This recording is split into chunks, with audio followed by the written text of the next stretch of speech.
você confere agora as notícias que estão em destaque no Senado Federal. O Congresso Nacional tem sessão na próxima segunda-feira. Na pauta, um projeto de resolução com regras de transparência para a destinação das emendas do relator do orçamento.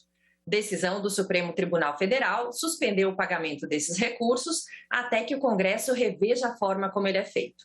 No orçamento deste ano, os valores das emendas de relator foram de cerca de 30 bilhões de reais. O meu propósito como relator é regulamentar a resolução número 1 para que nós tenhamos o maior nível de transparência possível na execução orçamentária e ter uma moderação, um limitador para o relator geral não ter um poder ilimitado. Porque, como eu digo, às vezes, se nós continuarmos nessa batida que nós estamos aqui no Congresso Nacional, amanhã o cargo mais importante do país não vai ser a presidência da República, vai ser a relatoria do orçamento da União e, evidentemente, que isso é uma distorção que nós não podemos aceitar. Essa resolução não propõe a transparência que se apregoa. Não propõe a transparência que se apregoa. E, na verdade, consagra eventuais irregularidades praticadas. Diante de uma decisão do Supremo Tribunal Federal que exige a transparência propugnada, que convoca o Congresso Nacional a revelar, a informar a disponibilização de recursos públicos que foram transferidos supostamente por intermédio de parlamentares. Portanto, o assunto não é simples. Eu chego lá na minha base, o povo quer saber que orçamento secreto é esse. Quem entende minimamente de orçamento aqui, sabe que não existe orçamento secreto. Sabe que é impossível nós não sabermos para onde o dinheiro está indo. Agora, a autoria, o nome, está me parecendo alguma coisa muito estranha contra a própria política, contra os políticos e que nós não queremos mais que isso continue no nosso país. Todos nós temos problemas de orçamento nos nossos municípios. Nós temos obras em andamento. Os prefeitos estão desesperados. Contratos foram feitos. As empresas querem remanejamento de dinheiro porque não está tendo dinheiro para pagar. Esse projeto que aqui está, que eu estava lendo, em nada melhora a transparência, não obriga a publicação do nome, diz apenas que será colocado num site. Senhor presidente, não é possível. Todo e qualquer recurso que eu conquisto para o meu estado, a primeira coisa que eu faço é colocar na rede social. Porque senão, o que adianta conquistar secretamente algum recurso e não avisar ninguém? Não, peraí, isso aí foi muito mal encaminhado, uma narrativa querendo criminalizar a política. Peço e renovo esse pedido de compreensão sobre a razão de ser disso e a razão de ser do projeto de resolução, que é justamente fazer cumprir a decisão do Supremo Tribunal Federal. No final das contas, nós convergimos nas ideias, tanto a ponderação feita pelo Podemos quanto a posição da presidência. O que nós estamos buscando é dar efetividade à decisão do Supremo e conferir a transparência desejada na essência da decisão do Supremo Tribunal Federal, daí a importância de deliberarmos essa matéria. Na terça-feira, a Comissão de Constituição e Justiça vai votar a PEC dos precatórios. O relatório foi apresentado pelo senador Fernando Bezerra na quarta-feira e ele incluiu proposta de tornar permanente o programa Auxílio Brasil.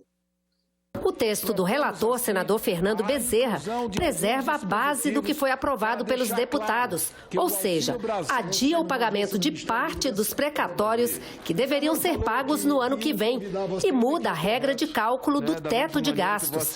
Para tentar reduzir as resistências à proposta no Senado, o relator fez alterações no texto.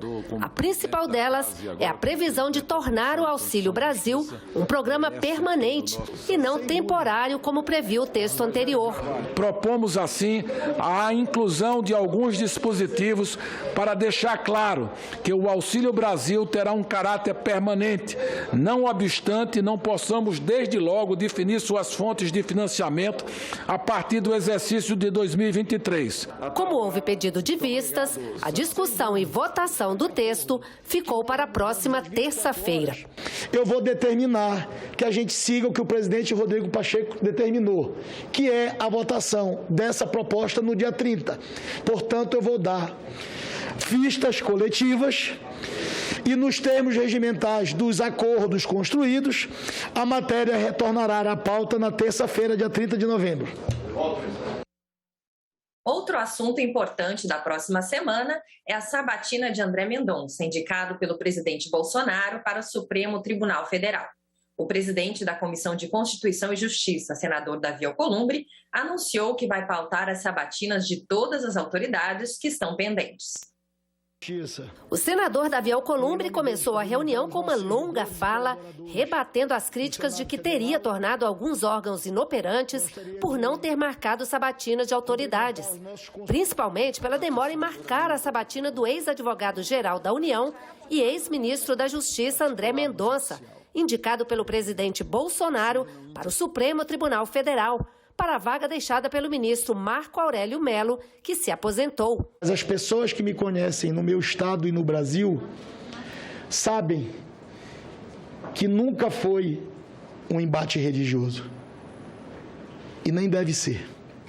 Então eu vou fazer a leitura de todas as mensagens que estão aqui, vou seguir integralmente a decisão do presidente Rodrigo Pacheco de, no esforço concentrado, com o quórum adequado, fazermos a sabatina de todas as autoridades que estão indicadas na comissão. Houve aqui, está havendo uma contravenção ao regimento, que é a única forma civilizada do legislativo funcionar, presidente. Então, o meu protesto não é religioso, não é nem político, muito menos partidário e muito menos pessoal.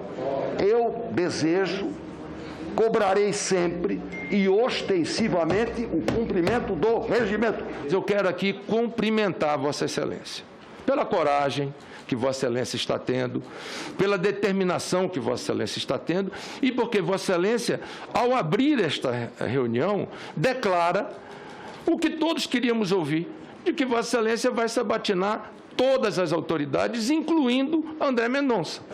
Aqui nós estamos falando de uma sabatina que interfere na composição e na decisão do poder, de um poder extremamente importante, do órgão mais importante que cuida, que zela e que guarda a Constituição Federal, que é o Supremo Tribunal Federal, que não pode ter número par e nós sabemos a razão. Então, com todo respeito, não se trata de ato discricionário da liberdade, mas de ato vinculado. É dever pautar. Que bom que Vossa Excelência nesse momento faz. Fico extremamente feliz. Acho que essa página está virada. É importante que esteja, até para que Vossa Excelência esteja de forma legítima como está, com o poder que tem e vai ser o nosso presidente da Comissão de Constituição e Justiça. 10 indicados para cargos públicos serão sabatinados pela comissão na semana que vem, entre os dias 30 e 2 de dezembro, durante o esforço concentrado. Entre as sabatinas, a de André Mendonça. Davi Alcolumbre indicou os relatores de todas as indicações, com exceção da relatoria de André Mendonça, que ainda será definida. A Comissão de Relações Exteriores sabatinou e aprovou 11 indicados a embaixadas brasileiras e um delegado no Mercado Comum do Sul na quinta-feira. A história recente da humanidade, sobretudo no imprevisto da pandemia, ressalta a importância de uma boa relação entre as nações. No comércio multilateral, a urgência na obtenção de vacinas, medicamentos, alimentos, insumos e produtos de alta tecnologia representa um desafio para a diplomacia dos países.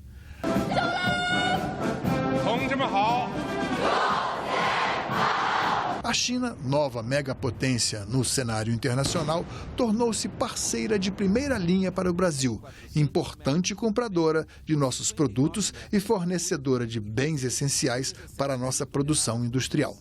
A diplomacia brasileira é reconhecida como uma das mais competentes do mundo e cabe ao Senado Federal analisar as qualidades dos profissionais que vão representar os interesses do país no estrangeiro.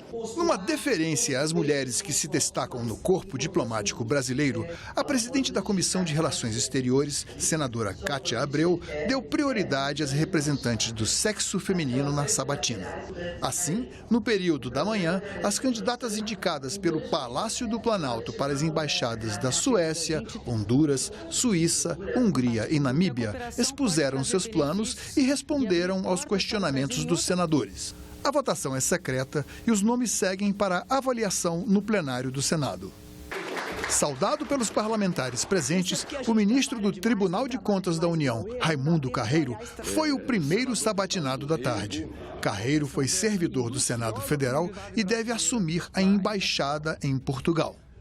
O segundo tópico que devo suscitar e que reputo fundamental diz respeito à conclusão, senhores senadores, do acordo da Associação Mercosul-União Europeia. Esse é um ponto que eu sei que é de interesse de todos os senhores senadores. Devo aqui expressar o reconhecimento brasileiro pela parceria portuguesa no processo de assinatura desse acordo.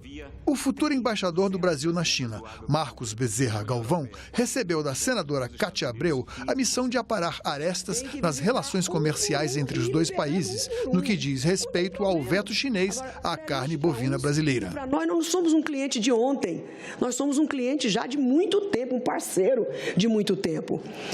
Então, eu vejo essa paralisia na importação, nessa reabertura da carne bovina, depois de uma denúncia que nem verdadeira era, esse tratamento de inferioridade que nós estamos recebendo, eu não acho compatível. Foram sabatinados também os futuros embaixadores brasileiros na Espanha, na Colômbia, na República do Equador e o indicado para delegado ao Mercado Comum do Sul. O plenário do Senado aprovou nesta semana a liberação de verbas para o setor cultural. A proposta ainda precisa ser analisada pelos deputados e, caso seja aprovada e sancionada, passará a se chamar Lei Paulo Gustavo. O projeto de lei homenageia o ator Paulo Gustavo, que faleceu em decorrência da Covid-19. O texto pretende liberar 3,8 bilhões para o setor cultural. O objetivo é atenuar o impacto econômico e social que a área sofreu durante a pandemia. O repasse da União será feito para ações emergenciais nos estados, Distrito Federal e municípios. Este projeto de lei, que passa a aprovação de Vossas Excelências e que terá tramitação na Câmara dos Deputados, é o primeiro passo numa evolução de um cenário, de um setor que merece, antes de tudo, respeito, isenção, qualidade profissional e entrega à população brasileira. O líder do governo no Senado, Fernando Bezerra Coelho, apontou dificuldades que podem impedir a execução do projeto de lei. O parlamentar ressaltou que não existem recursos disponíveis no Fundo Nacional de Cultura e disse ainda haver saldo da Lei Aldir Blanc disponível para a classe. Em 2020, a Lei Aldir Blanc destinou 3 bilhões ao setor cultural. Ao final de 2020, os estados e municípios ainda tinham saldo em conta de 1,4 bilhão, que deveriam ser devolvidos ao Tesouro Nacional. Entretanto, por meio da medida provisória 1019, o governo federal prorrogou o prazo da execução financeira dos planos de trabalho até dezembro de 2021, permitindo que esses recursos cumpram o seu objetivo. Em 18 de outubro, senhor presidente, pelo painel de dados da Lei Aldir Blanc, ainda há um saldo de 628 milhões. Por que é que eu trago essas informações? Para poder mostrar que a execução desses recursos não se dão na velocidade que se imagina. Se levou 2 anos para poder aplicar 2 bilhões e 400 milhões de reais.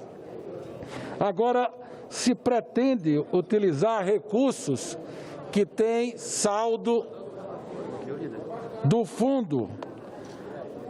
Mas é importante dizer que o saldo, ele já está razoavelmente comprometido para atender aos recursos que se pretende repassar para estados e municípios. O autor do projeto, o senador Paulo Rocha, disse que a Lei Aldir Blanc foi utilizada como auxílio individual em um período emergencial e ressaltou que a Lei Paulo Gustavo pode ajudar a movimentar a cultura brasileira. Esta lei, ela que discute a questão do fundo, que é uma conquista do setor, Fundo Nacional de Cultura. Portanto, é um fundo já do setor e que é apenas gerido pelo governo. Portanto, a nossa lei é uma lei simples e a Lei Paulo Gustavo, ela financia o coletivo da cultura, os setores da cultura. Então, portanto, e que também tem um impacto local na economia dos municípios, do Estado. O plenário também aprovou o projeto de lei que fixa a remuneração de enfermeiros em R$ 4.750 e piso proporcional a esse valor para outras categorias, 70% para técnicos de enfermagem e 50% para auxiliares e parteiras. A necessidade de instituição de pisos salariais nacionais teria ficado mais explícita e inquestionável com o advento da pandemia de Covid-19. Os profissionais da saúde, graças ao seu heroísmo, estão sendo aplaudidos nas janelas por todo o mundo. Esses profissionais não querem ser chamados de heróis, porque a dignidade profissional passa obrigatoriamente pela dignidade salarial, carga horária. Que essa matéria, senador Fabiano Contarato, ela não pare por aqui, que esse seja, presidente Álvaro Dias, um passo importante no reconhecimento, mas que a Câmara Federal não desconheça a sua importância e não desconheça a justiça que nós estamos fazendo a milhões de profissionais deste segmento. A igualdade de gêneros e o combate à violência contra a mulher foram tema de sessão solene do Congresso Nacional na quinta-feira. A sessão marcou o início da campanha dos 16 dias de ativismo, realizada anualmente em 170 países até o dia 10 de dezembro. O Brasil ainda é o quinto país com o maior número de casos de violência contra a mulher. Segundo a ONG Fórum Brasileiro de Segurança Pública, 16 milhões de mulheres com mais de 16 anos sofreram algum tipo de violência até 2019. Segundo a Organização Mundial de Saúde, a definição de violência contra a mulher é todo ato de violência baseado no gênero que tem como resultado o dano físico, sexual e psicológico, incluindo ameaças, coerção e privação arbitrária da liberdade, seja na vida pública, seja na vida privada. Esse ano, o tema da campanha dos 16 dias de ativismo são as boas práticas no enfrentamento da violência contra a mulher. Com toda certeza, a Lei Maria da Penha é um grande exemplo de boa prática legislativa. Graças à Lei Maria da Penha, temos hoje uma visão muito mais ampla da abrangente violência que nos acomete no lar e se manifesta não só fisicamente, mas emocionalmente, moralmente, sexualmente e patrimonialmente. A campanha tem por objetivo mobilizar a sociedade e o poder público sobre os diferentes tipos de agressão cometidos contra meninas e mulheres. As atividades vão até 10 de dezembro, Dia Internacional dos Direitos Humanos. É muito comum as pessoas falarem assim, existe o racismo no Brasil, ele é estrutural. Existe a homofobia no Brasil, ela é estrutural. Mas poucas pessoas ainda reconhecem que há misoginia, que o machismo é estrutural e qual é o impacto disso na vida da população brasileira. É muito comum quando a gente tenta avançar com um projeto que diminui a diferença entre homens e mulheres no mercado de trabalho, ou tenta diminuir toda forma de discriminação à mulher, as pessoas dizerem, mas espera aí, homens e mulheres são iguais perante a lei. Na lei é assim, mas no dia a dia não é o que acontece. O Brasil, ele ostenta várias iniciativas, é reconhecido internacionalmente por várias iniciativas em resposta à violência contra as mulheres, mas ele também é um país extremamente violento.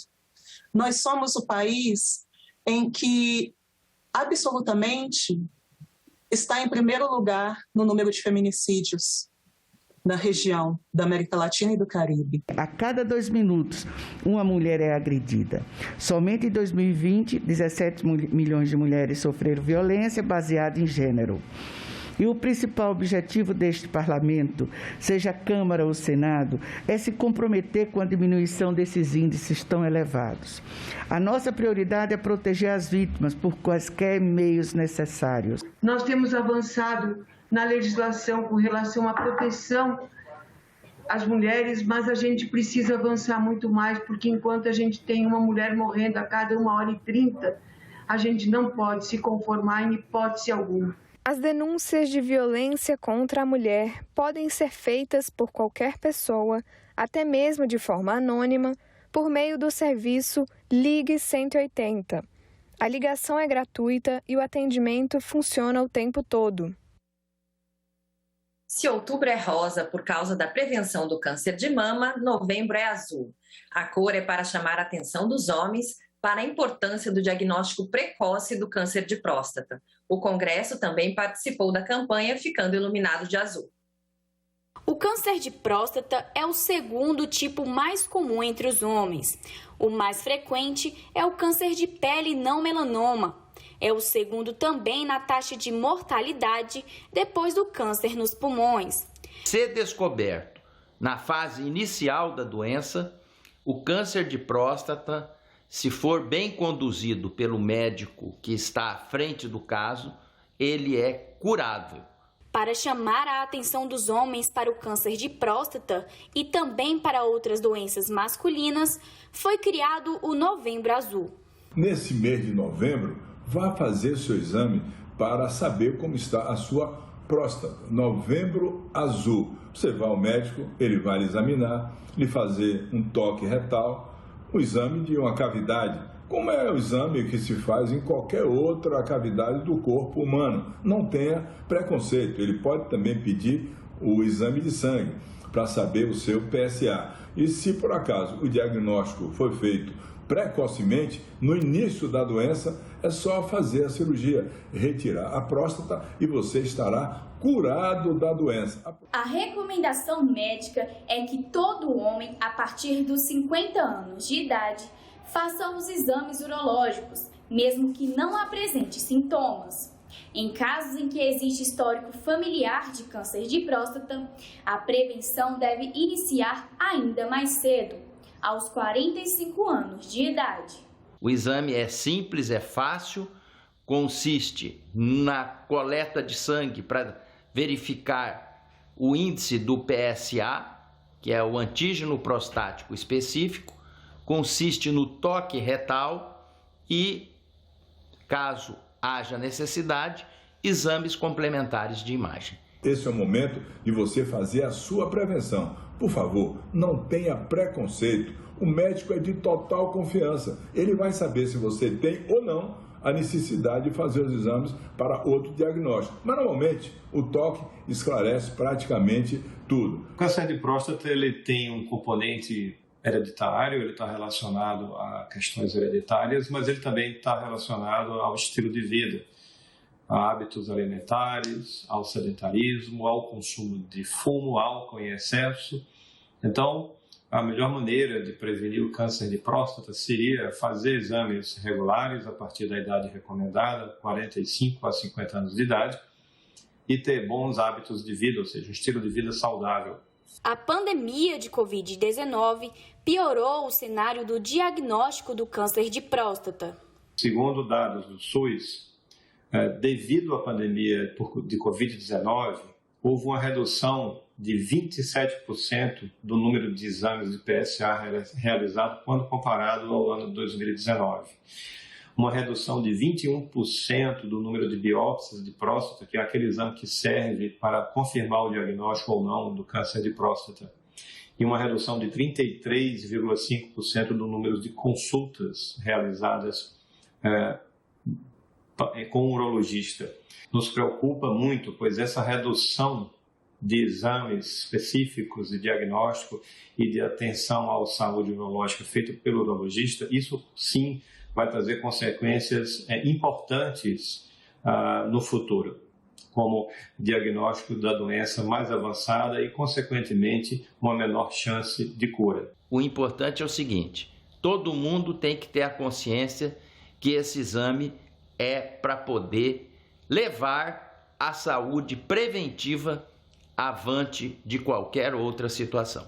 Eu dou o meu exemplo. Eu tenho 11 anos que tive câncer de próstata. Fiz a cirurgia, estou completamente recuperado em todos os sentidos. Não sinto mais nada. Fiquei curado da doença. Por quê? Porque eu fiz o meu toque retal, eu fiz o exame de sangue, fiz a biópsia, foi confirmado o diagnóstico, eu fiz a cirurgia, estou aqui lhe dando esse conselho de amigo, não só de senador, mas de amigo, de um paciente que teve a curiosidade de fazer esse exame, de saber como é que estava a minha próstata. Portanto, Novembro Azul, novembro de saúde, para que você possa, cuidando dela, ter uma vida longa, produtiva, ao lado da sua família. Vamos fazer os exames e evitar essa doença, que é uma doença muito grave, quando ela avança pelo seu corpo. Este foi o Senado Notícias Revista. Você pode rever as reportagens desta edição na nossa página na internet, senado.leg.br/TV. Lembrando que na próxima terça começa o esforço concentrado de votações no Senado.